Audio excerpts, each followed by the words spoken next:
Bueno, muy buenas tardes a todos. Antes que nada, quiero agradecer esta invitación de este Programa Nacional de Formación en Menopausia Online, sobre todo a los profesores Nico Mendoza y Plácido Llaneza. Esto es otra más de las grandes estrategias que están haciendo nuestras sociedades en torno a ir mejorando un poco la capacitación en el manejo de las mujeres en esta etapa, en esta maravillosa etapa que es la menopausia. Y por supuesto, darle las gracias a toda la junta directiva e incluso a la industria farmacéutica que está sponsorizando de una forma importante todos estos proyectos que nuestras sociedades científicas están desarrollando. Esta clase de hoy, esta presentación, vamos a hablar de este periodo denominado transición en la menopausia. Ya sabéis cómo ha ido cambiando o hemos tenido muchos nombres para definir este periodo. Y tengo el honor también de contar con el doctor Manuel Sánchez Prieto, que también va a comentar qué es lo que sucede en el patrón de sangrado, qué es lo que sucede en el endometrio de las mujeres que atraviesan este periodo de transición, nunca mejor dicho, y que realmente siempre recordamos aquella etapa como una etapa de hiperestronismo relativo y que puede tener unas consecuencias importantes. Entonces, vamos a ver si podemos aquí. Vamos a intentar compartir. A ver. Ya vemos tu pantalla, ¿eh? Está perfecto. ¿Ah, sí? Ah, yo no la veo. Sí. Ah, yo no la veo. ¿No la ves? No. Tendrás que maximizar.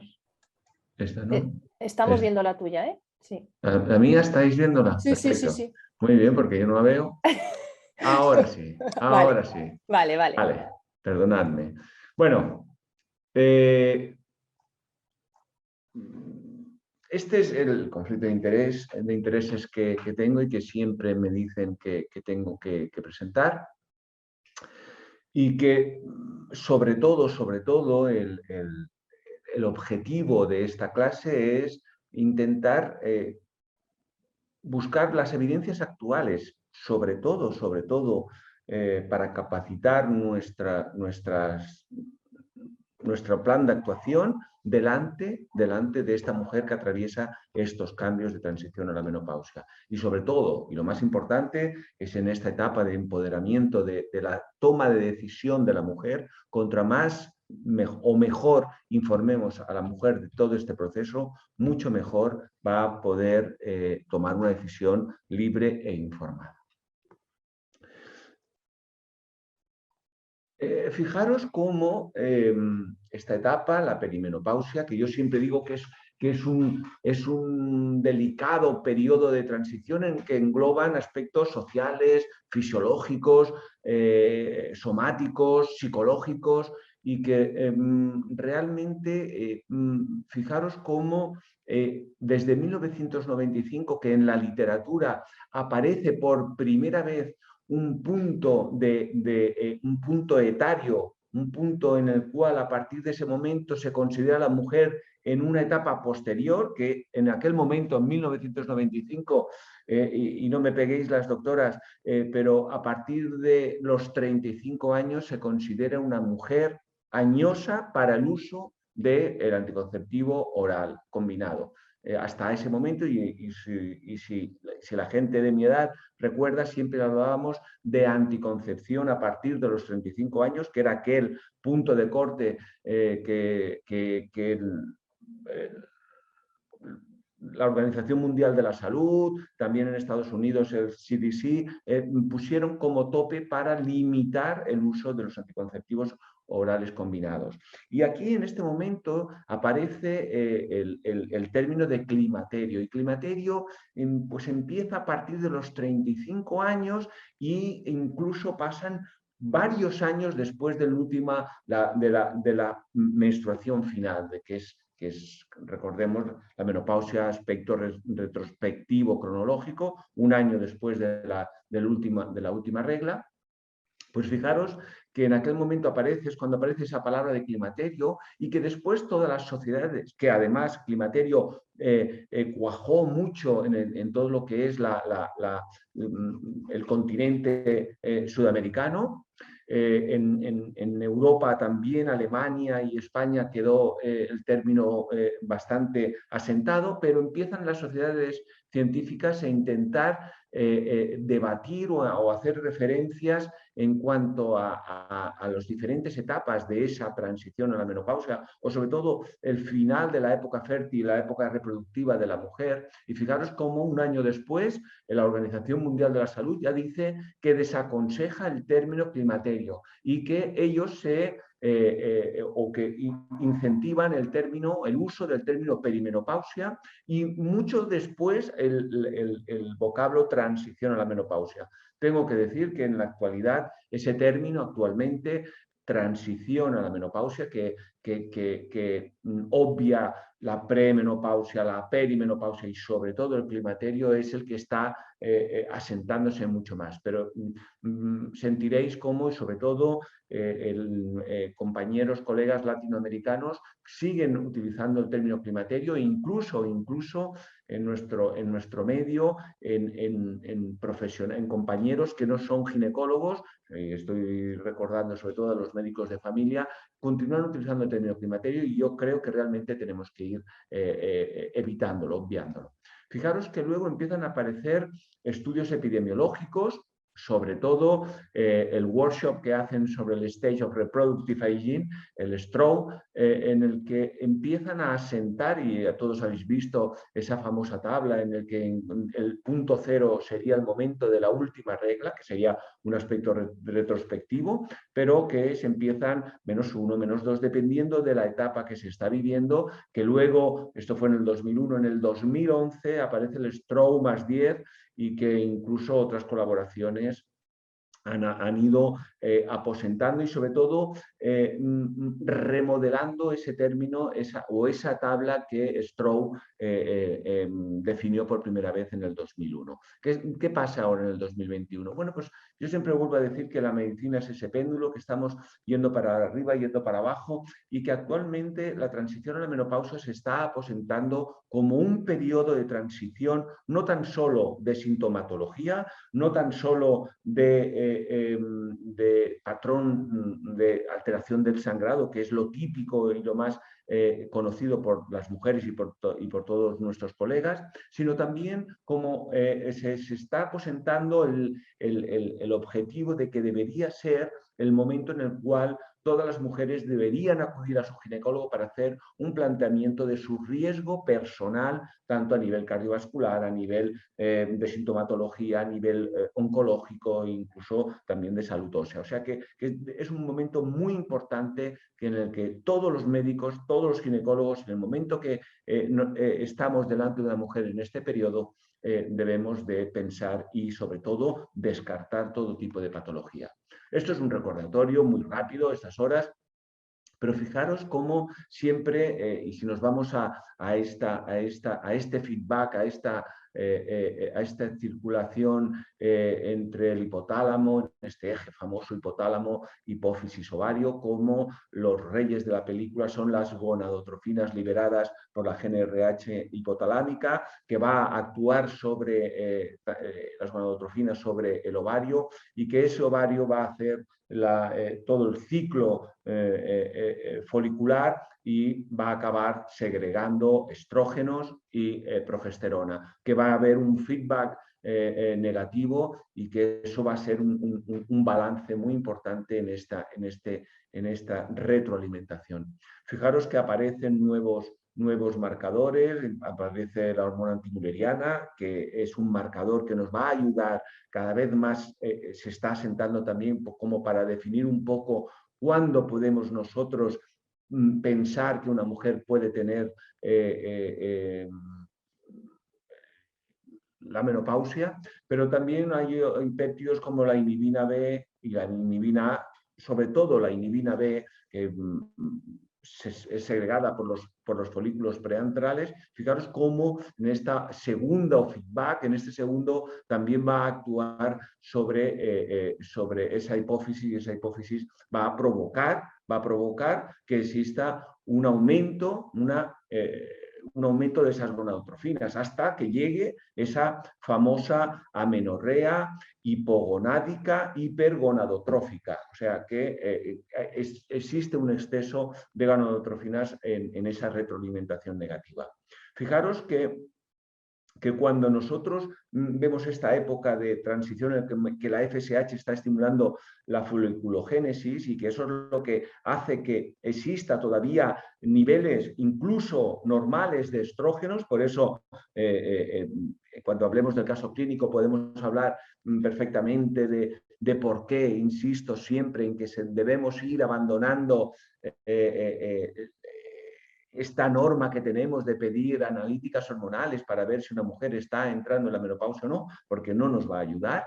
Pero fijaros que este aumento de la FSH provoca esta mayor foliculogénesis y esto hace que sí, que se esté desgastando estos folículos y que cada vez existen menos folículos preantrales, antrales y hasta los definitivos. ¿Qué pasa? Que la fertilidad de esa mujer van a haber menos folículos cada vez, en cada ciclo, y vamos a tener unos folículos menos capacitados, ¿no? Pero realmente hay que recordar que vuelvo a decir, que aumento de FSH, recordemos, aumenta la foliculogénesis y hay la posibilidad de que exista un escape ovulatorio. Aún más, diría yo, es cuando más posibilidad, este estímulo sobre el ovario, es cuando nos va a provocar que exista mayor posibilidad de embarazo múltiple. O sea que realmente es una época que no tenemos que decir que no tenemos que pensar en anticoncepción, sino que sí que es importante pensar en anticoncepción. Fijaros cómo este es un artículo muy, muy bonito, sobre todo liderado por la doctora Santoro, que es la que más ha trabajado sobre este proceso de transición a la menopausia, empieza a buscar las características basado en el Stroh, en esta clasificación, y sobre todo se basa en el patrón de sangrado, que siempre ha sido lo que se ha iniciado, cualquier mujer reconoce que entra en este periodo de transición a la menopausia por ese cambio en el patrón de sangrado. Pero fijaros que va asociado mucho a estos cambios que hemos dicho, la disminución de la inhibina B, aumento de la FSH, empieza a disminuir la antimuleriana, contra menor es la cantidad de hormona antimuleriana, más cerca peor fertilidad y nos estamos encontrando más cerca de la posible menopausia, hasta que al final acontece esta caída, esta abstinencia de estrógenos. Tengo que decir que la mayoría de los síntomas característicos de la mujer siempre se ha asociado con esta abstinencia o esta caída o esta disminución de los niveles séricos de estrógenos, pero recordemos que cada vez existen las evidencias de que hay otra diferencia, y iremos hablando a lo largo de esta conferencia, pero que no es única y exclusivamente esta caída de estrógenos lo que posibilita la aparición de sintomatología, sino que existen otras causas. Y esto lo reconocemos perfectamente porque hay mujeres que tienen ciclos regulares, perfectamente regulares, y ya empiezan a presentar sintomatologías, sofocos, trastornos del sueño. O sea que realmente sabemos que pueden ser la caída, ese déficit de estrógenos, un poco el trigger, el gatillo que provoque, pero que existen otras causas por las que se van a provocar. Y si hacemos, y esta también ha aparecido en este año, también la doctora Santoro, fijaros que si hacemos lo que ya no queremos llamar revisión anual de la mujer, pero sí hacer una visita periódica de bienestar, de salud de la mujer. Y fijaros que es importante, iríamos de la parte inferior en sentido horario, alivio de la sintomatología vasomotora, que es es algo que provoca que la mujer acuda a nuestras consultas en demanda o en respuesta de su sintomatología. Recordemos, un 20% de todas nuestras mujeres de este grupo etario van a tener una sintomatología muy, muy severa y que si estamos utilizando tratamientos en menos de un 1%, y eso podremos entrar a discutir en otro momento, es como si tuviéramos una venda en los ojos que no queremos sentir hablar de esta sintomatología porque no estamos capacitados, no creemos, tenemos muchos problemas con la posibilidad de la seguridad de esto de cualquier tratamiento en la menopausia y evitamos ese uso. Por supuesto, hay que hacer detección temprana del cáncer y de las infecciones de transmisión sexual. Cada vez más se está posicionando este grupo entre los 45 y 50 años, época también que coincide con mayor número de divorcios o con cambios en el estilo social de la mujer, por lo cual hay que promover un estilo de vida saludable y me dejo, fijaros, a nivel de la parte inferior, la prevención de enfermedades. Yo creo, y esta va a ser un mantra que voy a seguir durante toda la presentación y que creo que debe ser uno de los mensajes más claros que debemos llevarnos a nuestra casa. Prevención de enfermedades y ver este periodo como el momento idóneo. Y arriba a vuestra derecha, prevención del embarazo no deseado. Y aquí aparece algo que ya nos habíamos preguntado hace tiempo el presidente Nicolás Mendoza y yo, en el que decíamos, oye, ¿qué pasa? Ya no es aquella edad, aquel corte de edad que había dicho la OMS a los 35 años, sino que ya empezamos a hablar de los 40 y os tengo que decir que ya estamos trabajando en cuál es el asesoramiento anticonceptivo a partir de los 50 años, o sea que creo que estamos progresando este corte de edad y la evidencia científica es que no hay ninguna diferencia en el asesoramiento anticonceptivo según la edad.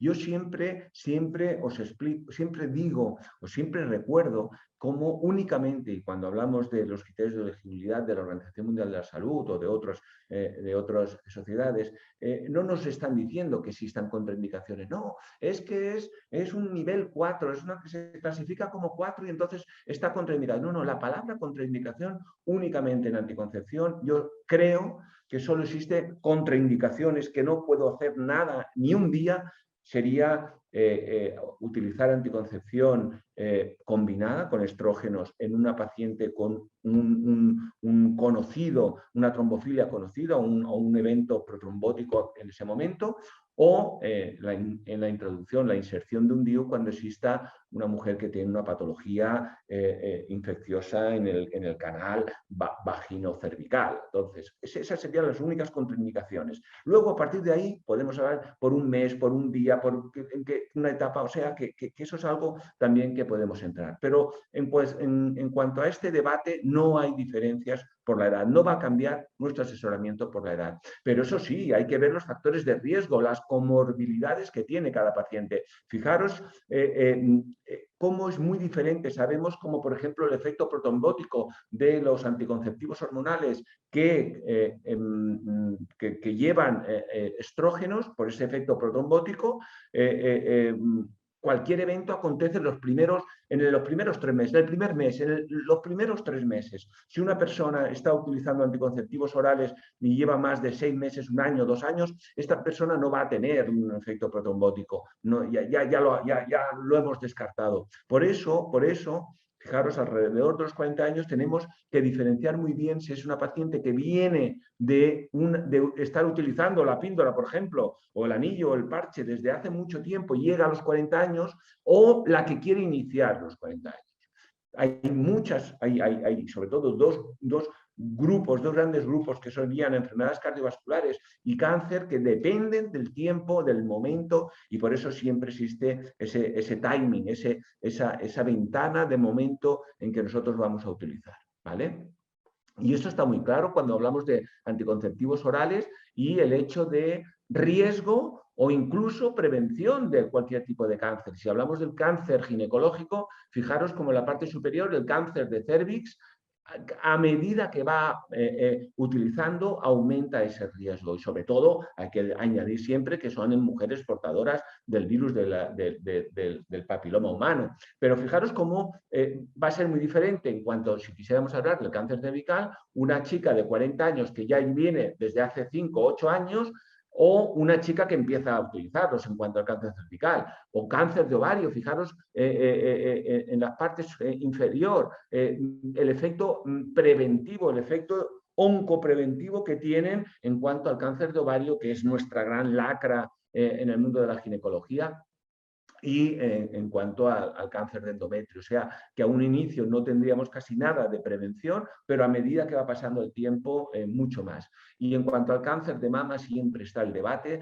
Siempre que hablamos de hormonas, siempre aparece el tejido mamario como target, como diana de posibles efectos secundarios. Fijaros, esto es una revisión de todos los estudios que se han hecho del Royal College, de todos. Al final, en noviembre del 18, aparece este metaanálisis, esta revisión sistemática de combinada y de solo gestágenos, en el que está diciendo que todavía no tenemos ninguna evidencia que el uso a largo plazo de los anticonceptivos, en este caso orales o solo gestágenos, tenga una repercusión sobre el mayor riesgo de cáncer de mama. Esto es algo que es muy, muy importante. Y entonces, y me gustaría dar paso a Manuel Sánchez Prieto, sobre todo para enfocarlo en esta primera característica que tiene este periodo de transición a la menopausia, que son cambios en el patrón menstrual. Y cambios en el patrón menstrual, hemos dicho cómo existe, aunque puede empezar a disminuir los estrógenos, sobre todo en la fase final de esta transición. Fijaros cómo lo que sí que realmente hay en este balance es que, aunque caigan un poco los estrógenos, la progesterona va a caer tanto, se llama este acrónimo de LUP, de insuficiencia de la fase lútea, en el que la progesterona va a caer tanto que el balance, o sea, el desbalance es tan importante que por eso hablamos de este hiperestrogenismo relativo, y que realmente va a tener unas consecuencias no tan solo en cuanto a características diferenciadas en el patrón del sangrado, omisión de reglas, sangrado irregular, sangrado abundante, sino porque también puede provocar, y me gustaría que nos lo explicaras, Manel, cuál es la base fisiológica, o si tenemos evidencias de qué es lo que pasa, y sobre todo, lo más importante, cómo lo podemos arreglar, si es que se puede arreglar.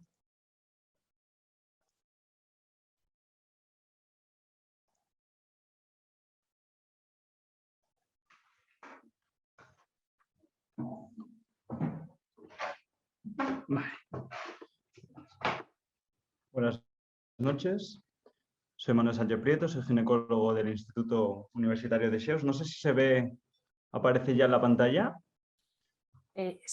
Sí, aparece, lo que pasa que yo creo que está todavía la presentación. Tenéis que quitarla. Vale. A ver, minimizar y elegir la tuya, ¿vale? A ver si puedes. Mira, salimos, detenemos. ¿Ahora? Una vez. Ahora sí, perfecto. Ahora sí se ve. Vale. Buenas noches, soy Manuel Sánchez Prieto, soy ginecólogo del Instituto Universitario de Sceaux, y antes de nada quisiera hacer extensivo el agradecimiento a la Asociación Española para el Estudio de la Menopausia por contar con mi colaboración. Y respondiendo a la cuestión del debate, quisiera empezar mostrando esta imagen en la que pueden ver ya que en la transición a la menopausia, vean cómo los ciclos menstruales que están dibujados en rosa van disminuyendo. Es típico de esta etapa de la mujer en la que hay una disminución de los ciclos. Pero hemos de tener en cuenta que además no solamente va a haber una disminución de los ciclos, sino que además pueden aparecer más ciclos, más sangrados abundantes o prolongados. Y clásicamente se ha justificado estos sangrados abundantes por el hecho de que aparecieran ciclos anovulatorios, pero cada vez más se va viendo en los últimos estudios cómo aquellos sangrados más abundantes coinciden con los ciclos que sí son ovulatorios, puesto que hay unos niveles de estradiol más elevado. Entonces, estamos diciendo que es típico el cambio del patrón de sangrado de la mujer en esta etapa de su vida y por lo tanto pues pueden aparecer más sangrados funcionales, pero aún así es imprescindible que cuando aparezca un sangrado anómalo en esta etapa de la vida de la mujer, sí o sí debe haber una evaluación uterina y por ello ya la ecografía transvaginal está muy bien arraigada, muy bien implantada ya en nuestro manejo, en nuestra clínica, en la práctica clínica habitual diaria del ginecólogo.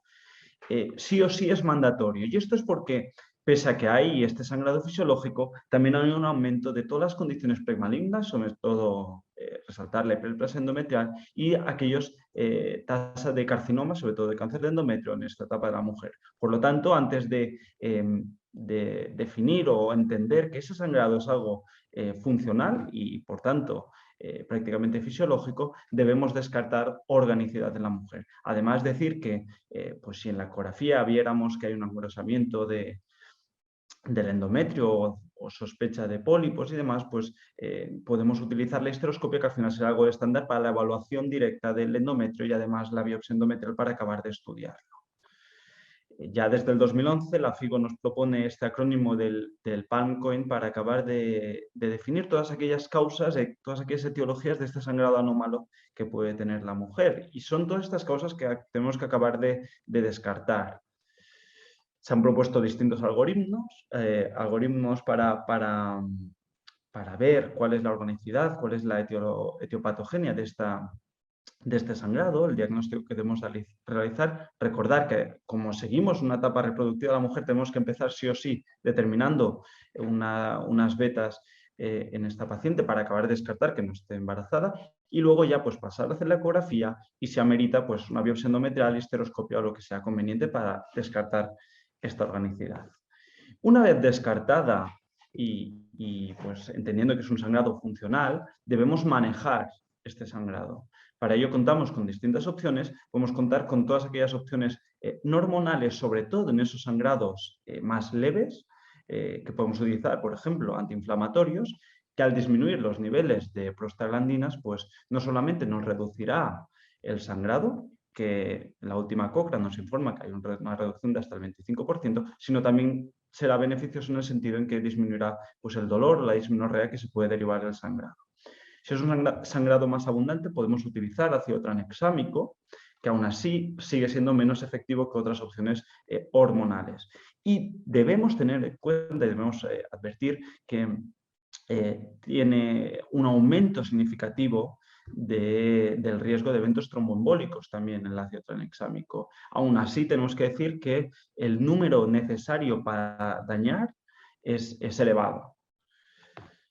En cuanto a aquellas opciones hormonales, podemos contar con la anticoncepción hormonal combinada en sus distintas preparaciones para acabar de individualizar mejor o tener aquel preparado que mejor le vaya a la usuaria, por ejemplo, un régimen cuatrifásico que pueda aparecer. Y para un sangrado ya más abundante o más o la mejor terapia, digamos, médica que podemos proporcionar es el DIU hormonal con levonorgestrel.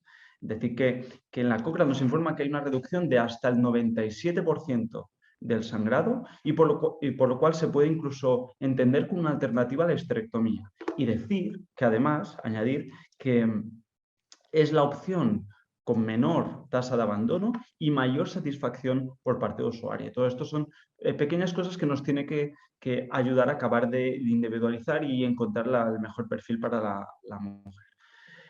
Otros tratamientos hormonales que podemos utilizar son aquellas terapias gestagénicas, por ejemplo, los orales, que vamos a decir que es menos efectiva que estas dos terapias hormonales previas, pero sí que se ha encontrado que cuando lo utilizamos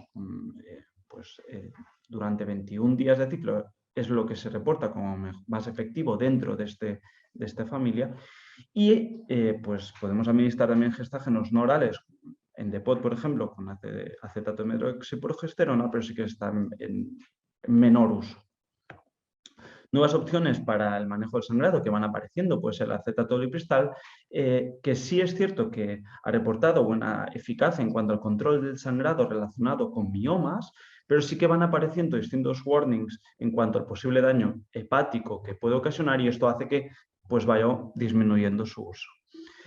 Una opción que aún no está comercializada en España, pero sí que ya lleva más de un año de comercialización en Estados Unidos, es el Elagolix, que es un antagonista de la GnRH, que ya ha demostrado buena eficacia y seguridad, no solamente en endometriosis, sino también en miomas. Y otra opción que podemos pensar, vista y descrita la vasoconstricción que podemos encontrar, la vasoconstricción endometrial que podemos encontrar en muchos casos de sangrado abundante y que se debe a la deficiencia de glucocorticoides, es administrar dexametasona durante la fase lútea de manera diaria, y se ha visto que también hay una reducción del sangrado. Aún así, como ya ha comentado el doctor Sánchez Borrego, debemos tener en cuenta no solamente la diferencia en el patrón de sangrado de esta paciente específica, en esta etapa específica de la vida de la mujer, sino toda la sintomatología de la transición a menopausia que acompañará a esta diferenciación del patrón de sangrado cuando vayamos a utilizar la terapia para el mismo. Yo me hago referencia sobre todo a los anticonceptivos hormonales combinados, que no solamente nos irá bien para manejar el sangrado, sino que además toda esta clínica derivada del hipoestrogenismo de esta etapa pues nos servirá, nos ayudará a la paciente, a la usuaria, a pues, mejorar toda esta sintomatología vasomotora, todo este riesgo de osteoporosis, los cambios en la piel, todos los trastornos del humor, pues son beneficios que tenemos que tener en cuenta y que tenemos que explicar a la paciente para cuando haya una decisión informada, pues mejor. Lo mismo pasa con el diuremonogestel, no solamente en aquella usuaria que lo está utilizando, sino en aquella que vayamos a colocarlo para el manejo del sangrado.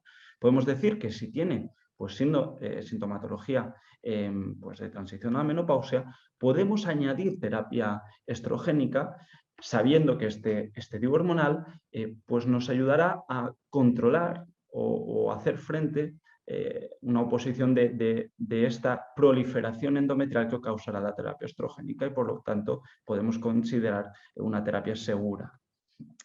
Vean en esta imagen cómo es típico de esta etapa de la mujer en la que haya gran variabilidad hormonal, mucha fluctuación hormonal que muchas veces puede comportar este ambiente estrogénico, proestrogénico endometrial que cause esta proliferación, y que el diuremonogestel nos conseguirá armonizar o disminuir la proliferación endometrial y por lo tanto disminuir el riesgo de posibles hiperplasias endometriales o carcinoma de endometrio que pueda surgir de ello.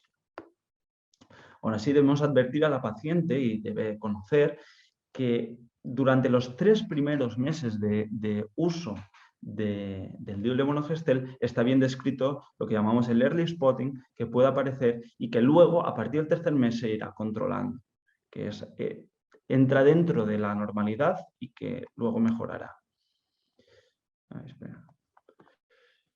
En toda aquella paciente que no desee, que haya fracasado o que tenga contraindicada la terapia hormonal, pues podemos ya considerar el tratamiento quirúrgico para este control del sangrado. En cuanto a la ablación endometrial, decir que en aquella paciente que no tenga contraindicación del mismo, es decir, que no tenga una hiperplasia endometrial, sobre todo si tenga atipia o que no tenga un cáncer genital, podemos utilizarla con tasas, según las poblaciones, pues, de éxitos similares al diuremonogestel, sabiendo que va a ser una opción más económica y que no comportará los riesgos del mismo acto quirúrgico en cuanto al DIU. La ablación endometrial pues será al final un acto quirúrgico que comportará estos riesgos, y que será más cara. Aún así, debemos decir que en ciertos subgrupos de las pacientes sí que se pueden beneficiar de esta opción, sobre todo, por ejemplo, se me ocurre, aquellas pacientes que puedan tener un sangrado debido a un mioma submucoso, pues en el mismo acto quirúrgico que vamos a realizar una ablación endometrial, previamente podemos tratar este mioma submucoso, y en estas pacientes sí que se ha encontrado pues, que es más efectivo que el DIU. Aún así, pues tienen tasas similares de éxito. La esterectomía ya la podemos considerar pues, un tratamiento último y o definitivo del sangrado anómalo que podemos encontrar en esta paciente. Tiene unas indicaciones claras que vemos arriba, pero además, en cuanto al sangrado, pues ya es lo que hemos dicho, el tratamiento definitivo, y que además podemos aconsejar o hacerle saber a la paciente que ya también es ya habitual en la práctica quirúrgica cuando realizamos una esterectomía, que además realicemos una salpingectomía profiláctica como quimioprevención para el posible riesgo de cáncer de ovario. Y esto debemos hacérselo saber a la paciente y ya se van reportando beneficios en esta población. Por último, ya para dar los mensajes que debemos llevar a casa, ante toda paciente, debemos recordar, ante toda paciente que tenga un sangrado anómalo, sí o sí es necesario, es imprescindible una evaluación uterina. Debemos decir que toda esta terapia médica que hemos visto es eficaz, pero la más efectiva de todas es, en cuanto a tratamiento médico, es el de levonorgestrel, sabiendo que la ablación endometrial pues, tiene resultados similares según el tipo de población y que la esterectomía pues, es el tratamiento definitivo del mismo. Muchas gracias.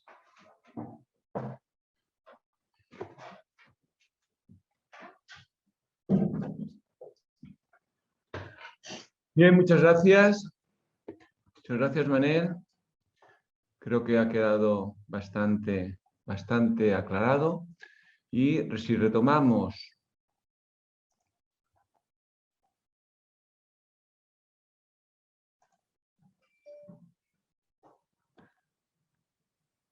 vemos la pantalla. ¿Qué te ha salido? Tienes que volver a compartir. Darle a compartir. Vale. Espérate.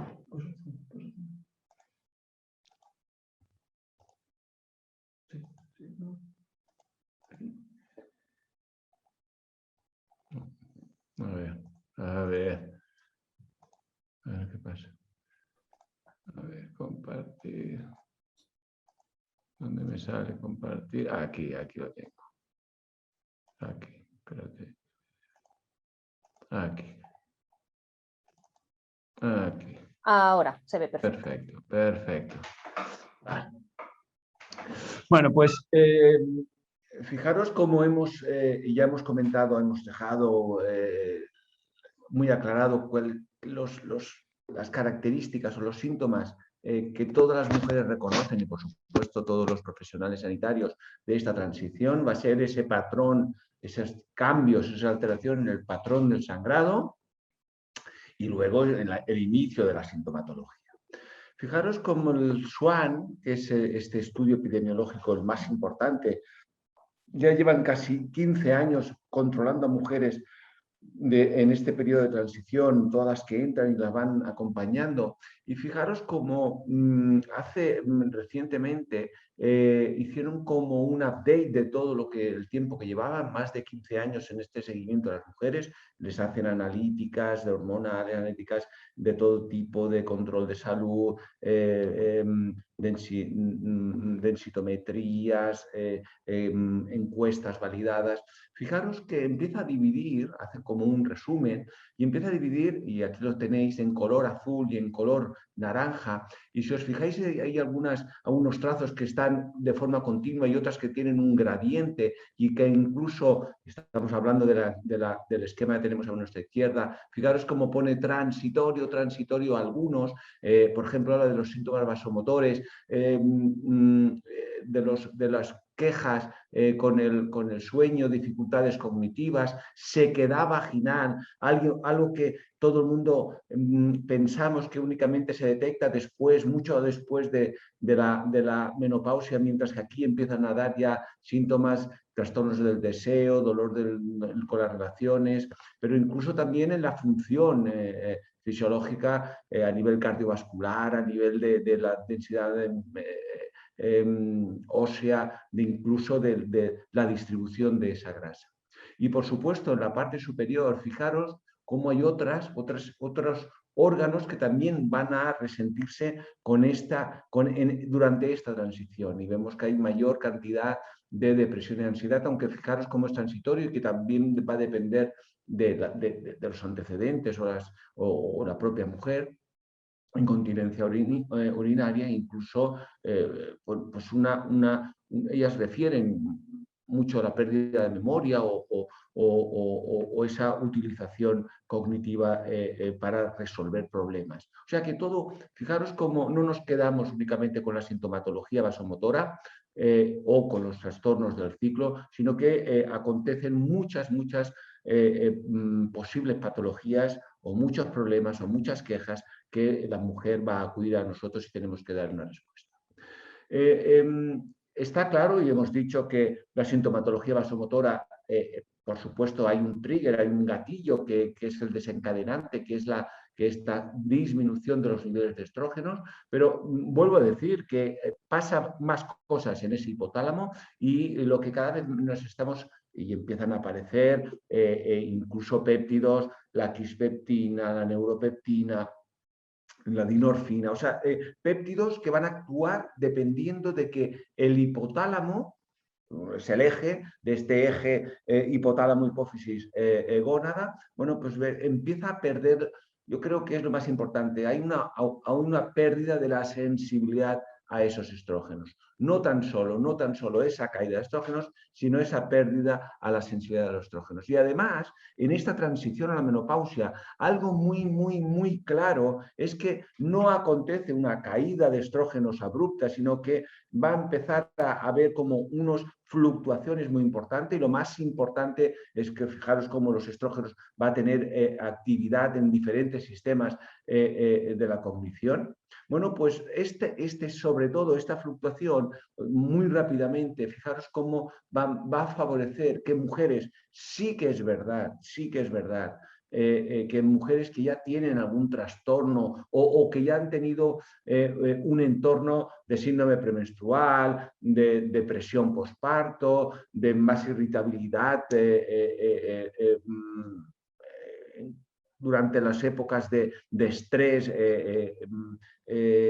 durante la época fértil. Bueno, pues estas mujeres que son más susceptibles, y si os fijáis en la figura de vuestra derecha, en el centro, en el epicentro, está la transición a la menopausia, que sería las siglas MT, y que están condicionadas por el aspecto no tan solo biológico de estas hormonas, sino el aspecto psicosocial y sobre todo de las comorbilidades que tiene esta mujer, estas condiciones físicas, esta patología o esos trastornos de su conducta o de su funcionalidad que van a repercutir en esta posible depresión en esta época, que cada vez más se le está otorgando el carácter de enfermedad de género, porque, fijaros, es mucho más importante o mucho más preponderante en la mujer y sobre todo en la transición a la menopausia que en los hombres. Y tengo que decir una cosa, que cuando estas fluctuaciones se han nivelado, o sea, cuando una mujer ya ha entrado en la posmenopausia, todos estos trastornos pseudodepresivos van a desaparecer en la gran mayoría. Esta es una diapositiva de 1990, fijaros cuánto tiempo hace, y siempre intentamos traer lo más actual, pero es tan importante este estudio piloto que se hizo y si me permitís, fijaros, los colores no se ven muy bien, pero en el momento en que nosotros hacemos un estudio, además se hizo un estudio cruzado, crossover, en el que a las mismas pacientes que habían estado histerectomizadas y anesectomía bilateral, fijaros que la parte de arriba, las puntuaciones de la parte de arriba, si os fijáis en la parte derecha, sería peor sintomatología de pseudodepresión o de depresión en mujeres, sobre todo en este grupo de mujeres que no habían tenido ningún trastorno previo de depresión. En el momento en que utilizaban estrógenos, y esa sería la línea azul, va a bajar o va a bajar esta puntuación entrando en una catalogación de mucha mejor sintomatología en contra de la depresión. O sea que, y luego cruzaron las mujeres, o sea que realmente el papel de los estrógenos es muy importante. Ya os digo que no son mujeres que tienen una labilidad o que ya tenían una patología previa. Otra cosa, y creo que realmente no somos conscientes o no lo preguntamos, fijaros, esto ha aparecido en un seguimiento también a 10 años, está claro que una de las quejas más habituales y que más molesta a la mujer y que además dificulta el día a día es los trastornos relacionados con el sueño. Ahí les cuesta dormirse más, se despiertan mucho más fácil y les cuesta mucho más volver a recuperar el sueño otra vez. Fijaros cómo cambian la fase REM. Creo que realmente si nosotros preguntamos a la mujer no tan solo por los sofocos, no tan solo por las molestias osteoarticulares, sino preguntamos por esto, por los trastornos del sueño, realmente creo que en nuestro asesoramiento lo podemos mejorar mucho. Y hay algo que también acontece, es lo mismo, yo siempre he dicho que esta perimenopausia, esta transición a la menopausia es un reflejo, es un espejo de lo que pasa, de lo que acontece en la adolescencia. Y fijaros cómo este periodo de fluctuaciones hace también que haya a vuestra izquierda los estrógenos, el desbalance entre estrógenos, progesterona y también la secreción de oxitocina va a tener un efecto nociceptivo del dolor. Los estrógenos van a tener un efecto muy importante y sobre todo en la parte del trigémino y va a comportar patología migrañosa catamenial importante. Yo creo que esto vuelve a acontecer. Mujeres que han tenido a un inicio migraña catamenial, que en este periodo de transición tan importante de fluctuaciones van a verse, vuelve a aparecer el acné, vuelve a aparecer todo lo que se debe a fluctuaciones hormonales. Y eso es muy importante y por eso lo pongo en rojo en esta diapositiva. Fijaros que es mucho más importante las fluctuaciones que acontecen en este periodo y a medida que vamos avanzando en esta final de la transición menopausia, antes de que acontezca la última, la definitiva regla que comportaría el hecho biológico de la menopausia, bueno, pues es algo muy, muy importante. Y entonces tenemos que si queremos actuar, si queremos hacer un tratamiento, lo más importante es intentar combatir esta problemática en cuanto a las fluctuaciones. Y eso significa que cuando hagamos un tratamiento, por ejemplo, si quisiéramos hacer un tratamiento hormonal, que ya hablaremos de posibles tratamientos, pero creo que los tratamientos cíclicos no van a tener cabida y creo que cada vez más tenemos que ir pensando en tratamientos continuados. Y ya muy rápido, ¿qué otra patología? Bueno, pues siempre hay la controversia si la menopausia va a representar mayor riesgo de enfermedad cardiovascular o si mujeres que ya tienen una patología o que tienen una comorbilidad o tienen unos factores de riesgo que incrementan el riesgo de un evento cardiovascular, si la menopausia va a tener algo que decir. Yo cada vez más estamos diferenciando, fijaros, esto es una revisión de expertos de diferentes especialidades, de ginecología y cardiología sobre todo, pero también de medicina interna, también biólogos, en el que a vuestra izquierda tenéis todos los factores de riesgo cardiovascular, llamémosle tradicional, tabaco, la diabetes, la obesidad, el sobrepeso, hipertensión, dislipemia, inactividad física. Pero fijaros, y aquí el papel del ginecólogo es básico y cada vez más las sociedades científicas están alentando que los ginecólogos sean el primer paso de entrada en diagnosticar y de identificar y, ¿por qué no, referir? Incluso en algún caso leve pudiéramos empezar a tratar en mujeres, sobre todo, que tienen unos factores de riesgo que actualmente le llamamos no tradicionales, pero que se comportan de forma de factor de riesgo independiente. Fijaros, el parto prematuro, los trastornos hipertensivos del embarazo, la diabetes gestacional, enfermedades autoinmunes, depresión, fijaros como factor de riesgo independiente, e incluso el tratamiento en aquellas mujeres que han sido tratadas por un cáncer de mama, por la radioterapia o la quimioterapia. O sea que cada vez más la enfermedad cardiovascular, que volvemos a decir, es el verdadero asesino de la mujer, cada vez más, fijaros, está en manos del ginecólogo, incluso antes que el cardiólogo. Y esto, en diciembre del 2020, aparece un análisis de un pool de 6 estudios prospectivos en el que dice, cuidado, porque aquellas mujeres que tienen sofocos, pero fijaros que cuenta más sofocos severos, en aquellas mujeres que realmente se enfadan o se angustian por sus sofocos, estas mujeres tienen más riesgo cardiovascular.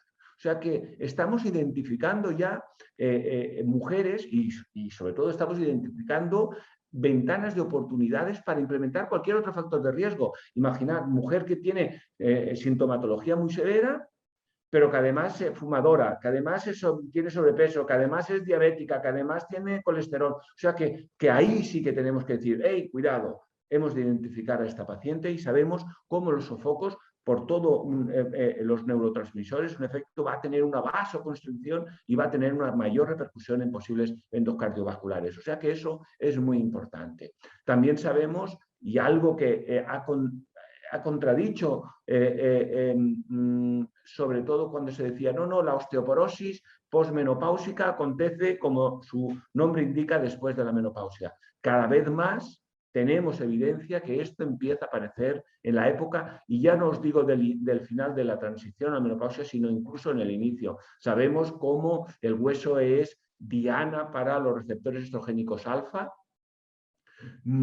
tanto en el hombre como en la mujer, muy poquito los receptores estrogénicos beta, en el hombre nada del receptor estrogénico beta, y que empieza en el momento que empieza a haber esta transición, aumenta cambios en el turnover óseo, y fijaros como sí sabemos que, por ejemplo, en el fémur, en huesos largos, la cortical empieza a aumentar. O sea, una paradoja, empieza a aumentar la cortical de ese hueso, pero el trabecular del hueso empieza a tener una pérdida tan importante que no puede soportar ese desbalance tan importante y aparece el riesgo de fractura. O sea que cada vez más la transición menopausia, no esperemos en la posmenopausia, sino pensemos en mujeres con factores de riesgo, y tenemos marcadores o herramientas validadas, y no me acuerdo del FRAX, pero existen mucho más, que nos están ayudando a identificar a esas mujeres. Fijaros cómo el estradiol o la FSH en azul y en verde, cómo hay los cambios, empiezan a bajar los estrógenos, pero sobre todo empieza a aumentar la FSH. Fijaros que el punto cero abajo, el punto cero lo marcaría la menopausia, la última regla, y que esta época que se llama transición a la menopausia, la transmenopausia, pues iría desde el -1 hasta el +2. Fijaros cómo un marcador de la resorción ósea, como es los N-telopéptidos, empiezan a aumentar ya, marcador de resorción ósea, empiezan a marcar mucho antes incluso de este periodo de transición a la menopausia. Os estoy diciendo que no pensemos que sea al final cuando está llegando la menopausia, sino muchos años antes del inicio incluso. Empiezan ya a aumentar esos marcadores de resorción, y esto va a ir, y esta sería la gráfica más inferior, la negra, la línea del trazado negro, en que la densidad mineral ósea empieza a perder una aceleración de esa pérdida ósea antes de que acontezca la última regla. O sea que esto cada vez más lo tenemos más claro, volvemos a tener ese debate, y cada vez más las evidencias nos demuestran que lo que decíamos antiguamente de que el metabolismo óseo empieza a variar, empieza a cambiar antes del momento de la menopausia, esto realmente se está evidenciando más. ¿Y qué pasa con el cáncer? El cáncer sabemos todos que es una enfermedad edad dependiente. Fijaros, aquí se ha hecho en una revista muy importante de prevención, cómo se ha hecho la estimación que se hizo en el año 2015, que son las barras azules, y se está haciendo una proyección al 2050. Fijaros, el mayor grupo, y sobre todo el grupo etario que está aumentando más, va a ser el de 50 a 60 años, y que ese es el grupo en el cual nosotros hemos de intentar dirigirnos para hacer cualquier estrategia de prevención en cuanto al cáncer. O sea, yo creo que cada vez más, no tan solo los cánceres hormonodependientes, sino cualquier tipo de cáncer, nosotros hemos de pensar, y sobre todo, yo creo que realmente también el ginecólogo tiene un papel muy importante, es en el diagnóstico y la prevención precoz del cáncer de colon. Yo creo que ahí también tenemos algo que decir. Bueno, la terapia hormonal, pues por supuesto, y estamos acabando. Yo creo que la terapia hormonal, y así lo dicen las sociedades, la EME y la SEGO, en su posicionamiento, pues tenemos que dirigirnos, no queremos dirigirnos a la menopausia de forma global, sino queremos dirigirnos a la menopausia de cada mujer. Y hemos visto cómo ese momento de la transición es verdaderamente importante en cuanto a los cambios de salud. ¿Y qué nos viene? ¿Y qué nos viene? Fijaros, también muy recientemente se está debatiendo si este envejecimiento reproductivo, yo creo que realmente la palabra envejecimiento de la mujer solo estaría en el órgano de la gónada, en el ovario, que 35, 38, ahora estamos hablando de 38 en cuanto a la fertilidad, 40, bueno, vamos a ver, pero eso empiezan a aparecer marcadores y sobre todo la hormona antimoleriana, pero también empiezan a haber otros marcadores bioquímicos, moleculares, y que nos van a ayudar a ver si este envejecimiento ovárico va a tener algo que ver en el envejecimiento de tejidos, de órganos, de sistemas en cuanto a la mujer, y que estos sean las llaves tanto del envejecimiento, y si nosotros queremos hacer una estrategia, sería también herramientas muy útiles para el anti-aging, anti-envejecimiento.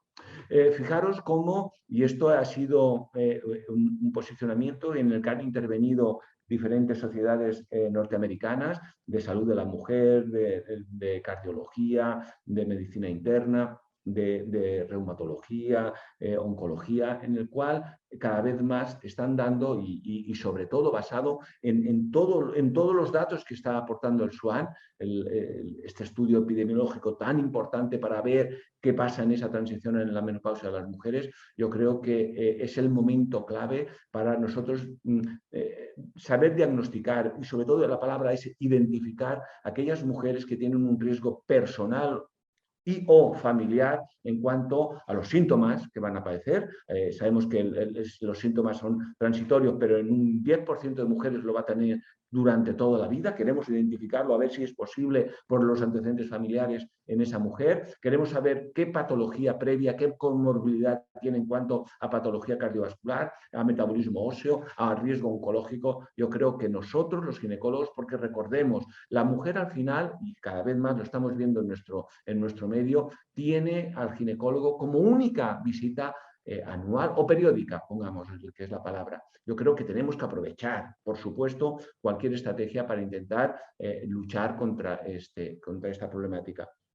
Mis tres mensajes para llevar a casa es la importancia que tiene la transición en la menopausia para ese diagnóstico precoz o esa identificación precoz de esa patología, que realmente la mujer, la mayoría de las mujeres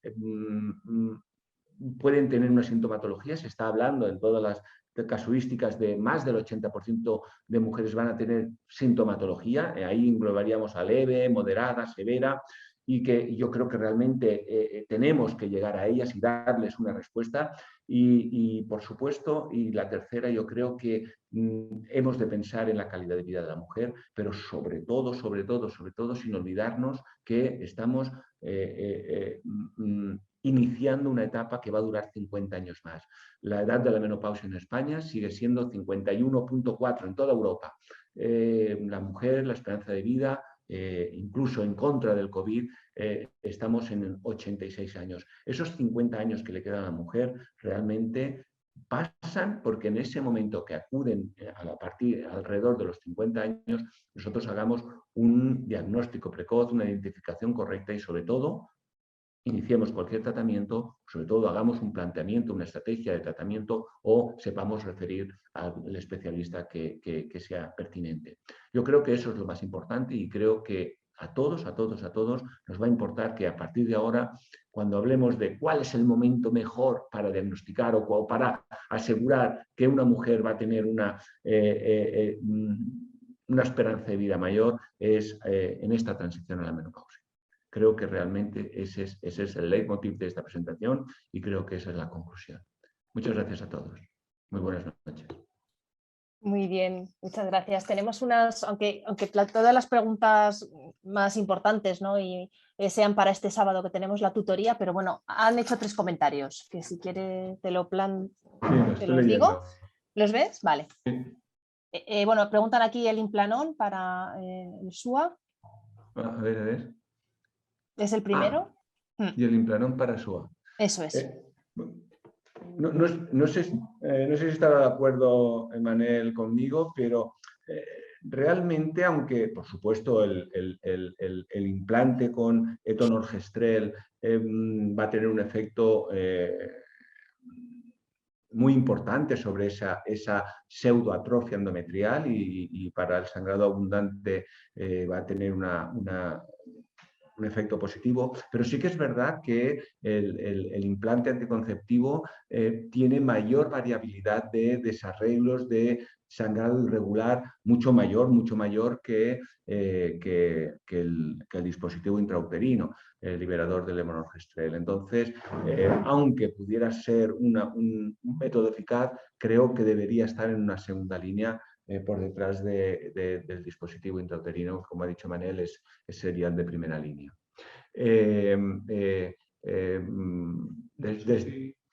Bueno, sí.